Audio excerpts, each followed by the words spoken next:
Dia Mundial da Psoríase. 3% da população mundial tem essa doença de pele que é autoimune e não é contagiosa. Mas quem vive com ela sofre com o preconceito e a desinformação das pessoas. Quem conta mais é o repórter Gabi Rodrigues. A Simone, que hoje está assim, felizona em uma consulta dermatológica, já enfrentou décadas de sofrimento com o tratamento da psoríase antes de conseguir viver plenamente. Tem uns 30 anos que eu faço tratamento de psoríase, né? Então foi muito sofrimento pelo preconceito das pessoas. As pessoas me paravam, perguntavam: que é isso? Então a gente, mulher vaidosa, sofria, tinha esse sofrimento também, né? E o tratamento antigamente era bem precário. Houve a evolução, foi evoluindo, agora até com tratamento biológico. Com o tal tratamento, em 15 dias, Simone estava livre das feridas.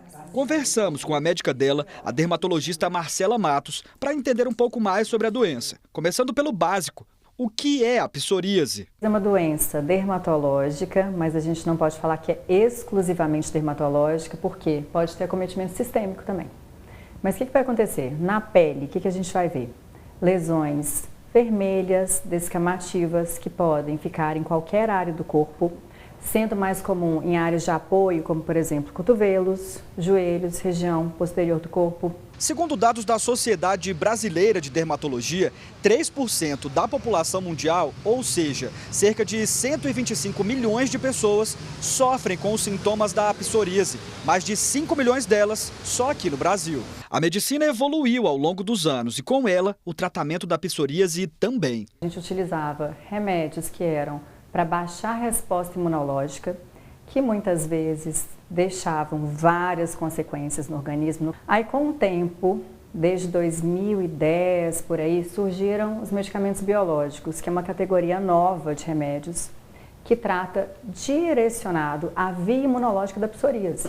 Então, claro, a eficácia aumentou muito, eventos adversos minimizaram demais. A resposta do tratamento hoje, com poucas semanas, é uma coisa que a gente não conseguia com anos com os remédios anteriores. Triste é saber que o preconceito em torno da doença ainda existe. Tinha vergonha de ir ao clube, de ir em praia. Já aconteceu aqui na minha recepção de a paciente estar assentada, chegou o paciente com psoríase ativa, ou seja, várias lesões, sentou-se do lado da paciente, aquela que estava lá se levantou.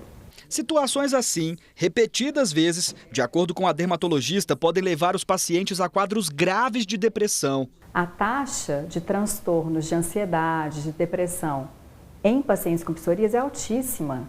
E a gente não sabe exatamente o ovo ou a galinha, o que inicia, se é a psoríase que aumenta a taxa, ou se esses transtornos estariam diretamente relacionados também com doença imunológica. A pessoa sofre. Então, passou para a hora de acabar. A sociedade ainda precisa avançar e muito no combate a todo tipo de preconceito. No caso da psoríase não é diferente, mas a especialista deixa um alerta. Entender que tem tratamento e que não é uma doença contagiosa, então as pessoas têm que falar mais sobre psoríase e falar com que esse paciente que está aí, às vezes não diretamente está assistindo, mas fala com alguém que está próximo. Procure um profissional capacitado e trate-se da maneira mais adequada possível para o seu caso.